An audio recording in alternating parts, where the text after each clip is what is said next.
السلام عليكم أحبابي في الله. اليوم إن شاء الله غادي نتعرفوا على شكون هو حوحو، من أي دولة هو، ونعرفوا عليه أي حاجة، واش نتأسفوا على إغلاق القناة حوحو. ونشاهدوا دابا الفيديو. بمناسبة المليون مشترك، أحببت أن أعرفكم نوعا ما عني شخصيا، لأن هناك الكثير يرغب في معرفة من أكون، المجموعة من المعلومات عني.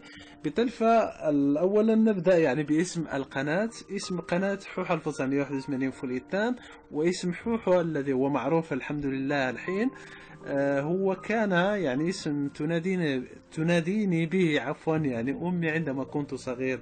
كان اسم للتحبيب، الأم دائما تحاول أن تنادي ابنه بشيء اسم نوعا ما له قيمة أو شيء من هذا القبيل. بالتالي فاختارت اسم حوحو كاسم تناديني به.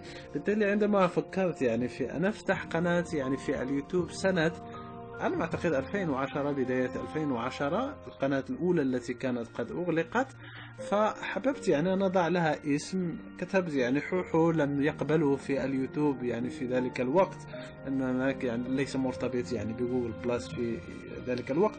فكتبت حوحو 1981، فبدأ يقترح علي الأسماء اليوتيوب. بالتالي فاخترت في الأخير حوحو 1981 فول فقط.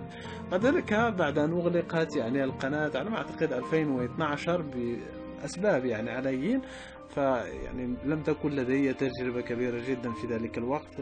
لو كان لو كان كما هو الوقت الحين فكنت قد استرجعت، ولكن الحمد لله عوضنا الله في هذه القناة الثانية، التي هي حافز لك أنت شخصيا أيضا إذا كنت لديك قناة وتريد أن تصل بها لهذا المستوى الذي وصلت إليه قناة حوحو 1981 فول إيتان.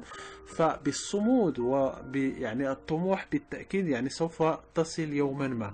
بالتالي فحوحو 1981 فول إيتان مستمد من اسم حوحو الذي كانت تناديني بأمي، وكان فيه بركة صراحة في هذا الاسم. دائما رضا الوالدين بالتأكيد أنهما سوف يساعدانك في حياتك بكل تأكيد. بالتالي فهذا كان الاسم.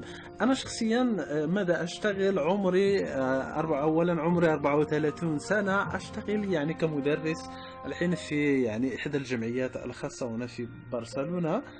تقريبا أعطي دروس في 4 أيام أسبوعيا لأناس كبار في السن، دروس معلوماتية بطبيعة الحال. هل متزوج؟ لست متزوج، لأن الكثير يسأل كثيرا. أصلي هو مغربي 100%، وأمازيغي. الكثير لا يعرف عني هذا الشيء. اللغة الأمازيغية هي مختلفة عن اللغة العربية، ليست لديهما علاقة نهائيا. اللغة العربية أخذتها من المدرسة في المغرب. بالتالي هذا نوعا ما نبدأ عن حوحو لمن يريد أن يعرف بعض المعلومات عني.